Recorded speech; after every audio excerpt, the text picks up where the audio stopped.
किया, रैली में हम जाते थे, मोदी कहते थे अच्छे दिन, हम कहते थे आएंगे। आज हमें उन दिनों पे शर्म आती है, ना अच्छे दिन आए, ना 15 लाख आए, ना काला धन आया। हाँ है वो प्रधानमंत्री, दिल्ली में तो हैं, हमें मिलवाओ, हम सवाल तो करें। आप मुझे एक बात बताइए, डंका कैसे बज रहा है? ऐसा क्या किया है मोदी जी ने जो डंका? आप देखिएगा, जिस पार्टी ने करी थी नोटबंदी, इस बार उसी की आएगी। ऐसा हुआ क्या जो अच्छे दिन आ गए? ऐसा हुआ क्या जो विश्व में डंका बज रहा है? आपने मुझे कहा विश्व में डंका बज रहा है, आप पत्रकार हैं, आपको सोच समझ के बात करनी। मणिपुर में जो निवस्त्र करके महिलाओं को घुमाया गया, इससे विदेशों में डंका बज रहा है। देश का कर्जा 4 गुना बढ़ गया, इससे विदेशों में डंका बज रहा है। आप मुझे बताइए ना। सरकार निकम्मी है जो मीडिया पे टिकी हुई है, आप ये समझ लीजिए। सरकार है भारत माता की इज्जत करने वाली सरकार नहीं है, इज्जत लूटने वाली सरकार है। उस पर जवाब तो नहीं। आप मुझे ये बताइए, हिंदू कौन होता है?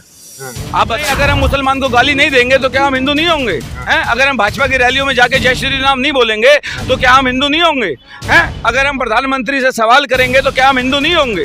गुमराह कर रहे हैं आप देश के लोगों को। प्रधानमंत्री ने वादे करके पूरे नहीं किए, विरोध ना करें।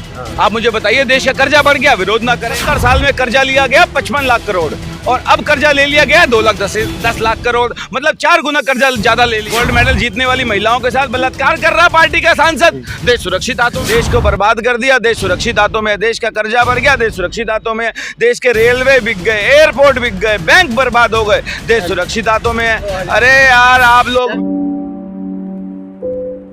नमस्कार, मैं फैसल और आप देख रहे हैं सोशल टीवी हिंदी। और हम आज इंडिया गेट पर आए थे पब्लिक की राय जानने, तो हमारे एक ऐसे शख्स मिले जो मोदी जी को ढूंढ रहे हैं। अब इनसे जानेंगे कि आखिर मोदी जी से इतना खफा क्यों है, गुस्सा क्यों है और क्यों उनको ढूंढ रहे हैं। क्या नाम है सर? मेरा नाम सर अंकुश गुंबर है, मैं रुद्रपुर उत्तराखंड से आया हूँ। तो इंडिया गेट पर आप क्यों ढूंढ रहे हैं मोदी जी को? इंडिया गेट पे मोदी जी को नहीं ढूंढ रहे हैं, इंडिया गेट पे घूमने आए थे दोस्तों के साथ। लेकिन नाराज लग रहे हैं आप। हाँ बिल्कुल नाराज हैं भाई साहब। देखिए, चुनाव फिर से आ गया है 2024 का। जब 5 साल मोदी जी 14 से 19 तक आए थे, तब हमने भी वोट दिया था। हमें भी उम्मीदें थी कि मोदी जी वाकई, मतलब हमने भी विष्णु अवतार माना था। और उन्होंने 2016 में 15 लाख देने की बात करी, उस पर भी हमने यकीन किया। रैली में हम जाते थे, मोदी कहते थे अच्छे दिन, हम कहते थे आएंगे। आज हमें उन दिनों पे शर्म आती है, ना अच्छे दिन आए, ना 15 लाख आए, ना काला धन आया। तो मोदी जी को ढूंढे क्यों ना? कहाँ है वो प्रधानमंत्री? दिल्ली में तो हैं, हमें मिलवाओ, हम सवाल तो करें। मीडिया में दम है नहीं सवाल करने का, गोदी मीडिया में दम है नहीं सवाल करने का, है अंधभक्तों में दम है नहीं सवाल करने का। हम तो सवाल करेंगे ना। हमने भैया वोट दिए थे, आज हमारा अधिकार बनता है प्रधानमंत्री से सवाल करना कि भैया जो तुमने वादे किए थे वो वादे पूरे क्यों नहीं हुए हैं? तुम्हें बार बार ऐसी वोट देते रहे, ये देश 10 साल पीछे हो गया, हर चीज़ में देश पीछे हो गया, तो भैया सवाल क्यों ना करें? कहाँ पीछे हो गया सर? विश्व में डंका बज रहा है। मोदी जी ने देखिए राम मंदिर बनवा दिया। बहुत बढ़िया, ये सबसे बढ़िया प्रश्न पूछा आपने। आप मुझे एक बात बताइए, डंका कैसे बज रहा है? ऐसा क्या किया है मोदी जी ने जो डंका बज रहा है? बताइए। जो विदेशों के जो राष्ट्रपति है, प्रधानमंत्री, उनके पैर छू रहे हैं। दुबई में देखिए जो शेख जा रहे हैं वो उनसे गले मिलते हैं। भाई साहब सुनिए, कितनी जगहों पे प्रधानमंत्री राष्ट्रपति लेने भी नहीं आते हैं, जो नेहरू और मनमोहन सिंह जी को लेने के लिए आते थे। आप ये मत कहिए डंका बज रहा है। अच्छा एक चीज और बताइए, लेने आ गए तो डंका बज रहा है? भाई कोई भी देश का प्रधानमंत्री आएगा, उसका स्वागत करना दूसरे देश के प्रधानमंत्री का कर्तव्य बनता है। अमेरिकी संसद में बोले हैं वो। आप तो वहां पे वो एक सवाल किया था किसी महिला ने, उसका जवाब नहीं दिया मोदी जी ने। जवाब क्यों नहीं दिया फिर? अब आप मुझे एक बात बताइए, नरेंद्र मोदी जी जो वादे करके आए हैं देश में, अगर वो वादे पूरे नहीं होंगे तो उन पे सवाल होना चाहिए या नहीं होना चाहिए? और वादे पूरे ना होने पर क्या उन्हें दोबारा वोट देना चाहिए, क्योंकि गोदी मीडिया कह रहा है? आप मुझे बताइए। क्या एक भी काम उन्होंने नहीं करा? आप मुझे ये तो काम होगा ना जो अच्छा लगा होगा आपको। उन्होंने भाई साहब एक ही काम बहुत बढ़िया कर दिया, जो उन्होंने सबसे पहले कर दी, नोटबंदी। और आप देखिएगा, जिस पार्टी ने करी थी नोटबंदी, इस बार उसी की आएगी तंगी। क्योंकि 2014 के बाद से व्यापारी इतना परेशान हुआ है, व्यापारी का काम इतना ठप हो गया है कि आज भी व्यापारी 2014 जितना रुपया कमा नहीं पा रहा। आज वो व्यापारी बिल्कुल भी मोदी को वोट नहीं देना चाहता। और आप ऐसे व्यापारियों की आवाज को उठाइए, ना कि दबाइए। आपको मैं आज व्यापारियों का विश्व में नाम आ रहा है सर, दूसरे तीसरे नंबर पे भारत के व्यापारियों का नाम है। वो कैसी बात? नहीं भाई साहब, विश्व के दूसरे नंबर पे एक ही व्यापारी का नाम है, जिसका नाम है अडानी, जिसको प्रधानमंत्री जी खुद विदेशों में जाके पर्सनल प्लेन से काम दिलवाते हैं। श्रीलंका के प्रधानमंत्री को कह के काम दिलवाया। बताइए, मैं गलत तो नहीं कह रहा हूँ? सही कह रहा हूँ, गलत कह रहा हूँ? और अगर मैं सही हूं तो आप जनता को बताते क्यों नहीं है कि हमारे देश के प्रधानमंत्री जनता के प्रधानमंत्री हैं या अडानी के प्रधानमंत्री हैं जो उन्हें काम दिलवाने जा रहे हैं? बताइए। कोई प्रधानमंत्री किसी को क्यों दिलाएगा? अरे तो राहुल गांधी जी ने फोटो दिखाई तो थी संसद में, जिसके बाद भाजपा ही बुखला गए थे। भूल गए क्या आप? हैं, इतना बौखला गए थे कि उनकी सांसद सदस्यता रद्द कर दी एक दिन में। क्यों भाई? आज तक 55 सालों में डिफेमेशन केस में कौन आदमी को 2 साल की सजा हुई थी? ठीक, 2 साल की सजा होती है, एक दिन में सांसद से बर्खास्त कर दिया जाता है, घर खाली करवा दिया जाता है। तो अब जब सांसद सदस्यता बहाल हुई तो एक दिन में क्यों नहीं दिया गया? राहुल गांधी देखिए ना, संसद में कैसे गंदे गंदे इशारे कर रहे, फ्लाइंग किस कर रहे हैं महिलाओं को। ईरानी जी ने आरोप लगाया है, आप देखिए। मैंने आपको फ्लैंक किस करी या ये कहा रुक जाओ मुझे बोलने दो? राहुल गांधी ये कह रहे थे।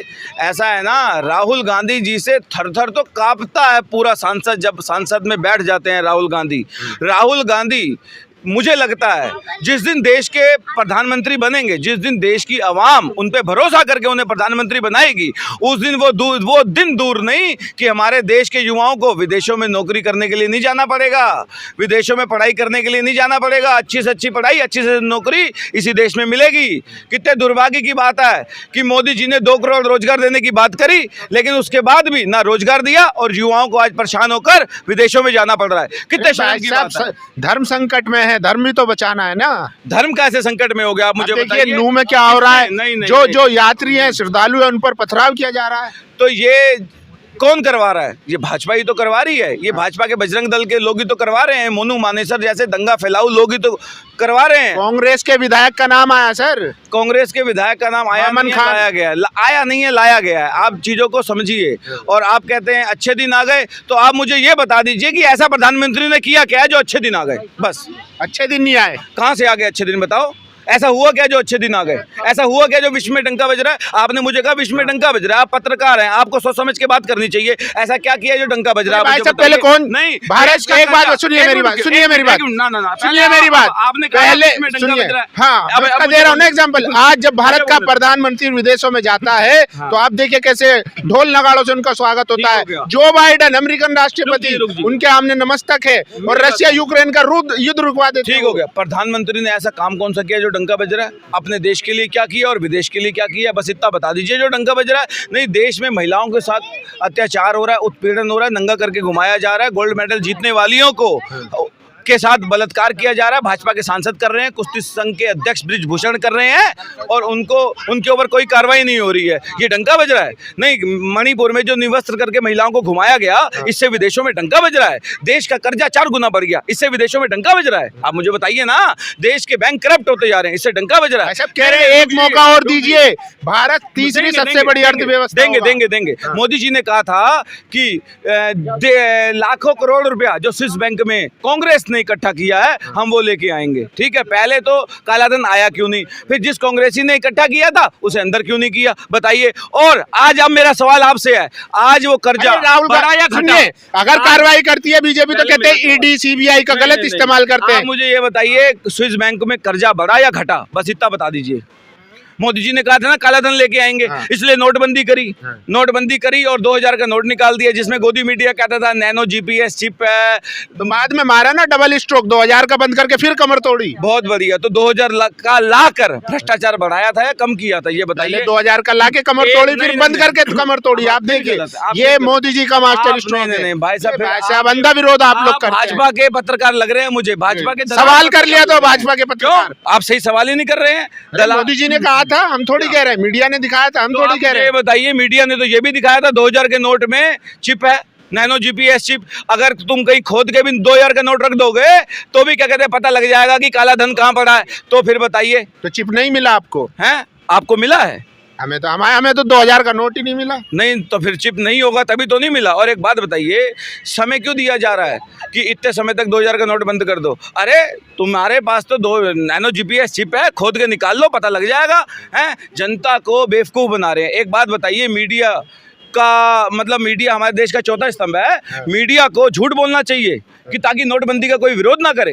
हैं? उस नोटबंदी में लाइनों में लग के कितनी जाने चलेगी ये आपको नहीं पता है? काला धन भी नहीं आया। जितने रुपए के नोट। क्या कहना चाह रही है सरकार? मीडिया पे टिकी हुई है? बिल्कुल मीडिया पे टिकी हुई है भाई साहब। कैसे? वो सरकार निकम्मी है जो मीडिया पे टिकी हुई है। आप ये समझ लीजिए, आपका यही मीडिया है जो देश के अंदर बैठे हैं ना दुश्मन, उनको पहचान कर वो दिखाता है कि देखिए आज भी देश में जो है दुश्मन बैठे हुए हैं, अंदरूनी दुश्मन, गद्दार। आप मेरी बात सुनिए, आप अपने देश के ही लोगों को दुश्मन कह रहे हैं। अगर कोई देश का आदमी कुछ गलत कर रहा है तो उसके लिए कानून है नहीं क्या? या देश में गलत होता नहीं है क्या? आए दिन मर्डर दंगे क्या नहीं होते हैं? और अगर होते हैं तो उन्हें अंदर डालिए। ये आप जबरदस्ती की क्या बातें कर रहे हैं? मोदी जी ने नया नारा दिया है, पता है आपको? हाँ, क्या? क्विट इंडिया, हाँ, नहीं, परिवारवाद वालों, बेटी भारत छोड़ो। पढ़ाओ और हमारे सांसदों के पास लाके लिटाओ। उन्होंने ये नारा दिया है। नहीं, प्रधानमंत्री ने कहा बेटी पढ़ाओ और बेटी पटाओ। एक बार भी माफी मांगी? ब्रजभूषण कह रहे हैं अनशन पे बैठूंगा। महिलाओं के साथ राहुल गांधी ने अपमान किया जो फ्लाइंग किस की है। राहुल गांधी कोई बात नहीं, अनशन पे ही बैठ जाए। गोदी मीडिया यही सब तो दिखाएगा। राहुल गांधी ने ये कहा कि भारत, ये जो सरकार है, भारत माता की इज्जत करने वाली सरकार नहीं है, इज्जत लूटने वाली सरकार है। उस पर जवाब तो नहीं दिया, उस पर धरना तो नहीं दे रहे कि हाँ भाई ऐसी सरकार क्यों है। बताइए ना। कह रहे ना, देखिए हिंदू तो जाग गया ना आज, देखिए कितना एकदम सशक्त हिंदू जाग गया। बहुत बढ़िया, हिंदू जाग गया। पहले हिंदू सो रहा था हैं? और आप, मैं आपसे पूछ, तो ये हुआ था तभी तो मोदी जी ने जगाने का काम किया। आप मुझे ये बताइए, हिंदू कौन होता है? आप बताइए, आपके मीडिया वालों की नजर में सनातनी हिंदू होता है। अरे भाई साहब, सनातनी हिंदू हम भी हैं। तो अगर हम क्या कहते हैं, आप बता दीजिए। नहीं, अगर हम मुसलमान को गाली नहीं देंगे तो क्या हम हिंदू नहीं होंगे? हैं? अगर हम भाजपा की रैलियों में जाके जय श्री राम नहीं बोलेंगे तो क्या हम हिंदू नहीं होंगे? हैं? अगर हम प्रधानमंत्री से सवाल करेंगे तो क्या हम हिंदू नहीं होंगे? गुमराह कर रहे हैं आप देश के लोगों को। सरकारी हिंदू हैं, सरकारी हिंदू हैं या अंधभक्त हिंदू हैं? आधे बताइए मुझे। गोदी मीडिया जो जहर देश में फैला रहा है वही आप भी फैला रहे हैं। अरे आप तो अच्छे बन जाओ। वो तो आप लोग विरोध करते हैं, हिंदू जाग रहा है, देश तरक्की कर रहा है, फिर भी आप लोग। प्रधानमंत्री ने वादे करके पूरे नहीं किए, विरोध ना करें। आप मुझे बताइए, देश का कर्जा बढ़ गया, विरोध ना करें हम? है देश के रेल, मोदी का विरोध देश का विरोध है, पता है आपको? मोदी देश है। मोदी जी से पहले देश नहीं था क्या? अरे गंध भक्त वाली बात कर रहे हो आप, अंधभक्त वाली। प्रधानमंत्री बहुत सालों, अरसों बाद मिला है भारत को, आप समझ? हाँ, ये बात सही है। 70 सालों में ऐसा प्रधानमंत्री हमें नहीं मिला था जिसने, क्या कहते हैं, देश का कर्जा 4 गुना बढ़ा दिया हो। 70 साल में कर्जा लिया गया 55 लाख करोड़ और अब कर्जा ले लिया गया 2,10 लाख करोड़, मतलब 4 गुना कर्जा ज्यादा ले लिया। तो ये प्रधानमंत्री कैसा मिला आपको दिख ही रहा होगा, हैं? अरे सर, आप देखिए ना, भारत जो है अब सुरक्षित हाथों में है। ऐसा प्रधानमंत्री बार बार नहीं मिलता, इसी बार मौका है, बचा लीजिए। अब मेरी सुनिएगा। हाँ। चाइना की सेना जिसे लाल आग दिखाने की बात की थी, वो अरुणाचल प्रदेश में घुस के 20 आर्मी जवानों को मार देता है, 11 गांवों में कब्जा करके 11 गांवों के नाम बदल देता है। क्या देश सुरक्षित हाथों में है? ट्रैक भी तो हुआ ना। अरे कुछ भी नहीं हुआ। आप मुझे बताइए, देश सुरक्षित हाथों में है? कोरोना में लाशें बह गई, ऑक्सीजन की कमी से देश सुरक्षित हाथों में है। गोल्ड मेडल जीतने वाली महिलाओं के साथ बलात्कार कर रहा पार्टी का सांसद, देश सुरक्षित हाथों में है। देश का रुपया लेके भाग गए हैं नीरव मोदी, ललित मोदी, देश सुरक्षित हाथों में है। अरे भाई साहब, मोदी है तो वैक्सीन मिल गई, नहीं तो कोरोना में और ज्यादा नुकसान होता। नहीं, मोदी जी ने वो वैक्सीन दुनिया को भी वैक्सीन दी है। नहीं, रशिया का फॉर्मूला चोरी करके देसी वैक्सीन बना के भेज रहे हैं और उसके बाद भी चुनाव में कोरोना आ रहा है। अगर वैक्सीन उनकी बढ़िया है तो उस वैक्सीन से कोरोना खत्म हो जाना चाहिए था। अभी भी आए दिन कोरोना हो ही रही है और हर चुनाव में होती है। आप मुझे बताइए, वैक्सीन का क्या हुआ? देश सुरक्षित हाथों में है। देश को बर्बाद कर दिया, देश सुरक्षित हाथों में है। देश का कर्जा बढ़ गया, देश सुरक्षित हाथों में है। देश के रेलवे बिक गए, एयरपोर्ट बिक गए, बैंक बर्बाद हो गए, देश सुरक्षित हाथों में है। अरे यार, आप लोग भी चलिए। तो देखिए, ये थे अंकुश, जो एक युवा है और इंडिया गेट पर आज हम जब ओपिनियन करने आए तो हमें मिले, और कितना गुस्सा भरा हुआ है आज के युवाओं में, खासकर उस मीडिया के खिलाफ जो रोजगारी के शोषित, पीड़ित, वंचितों के सवाल नहीं करता है, सिर्फ मोदी और सरकार की वाहवाही करता है। बाकी आप लोगों की इस वीडियो पर क्या राय है, अपनी राय जरूर दीजिए। शुक्रिया।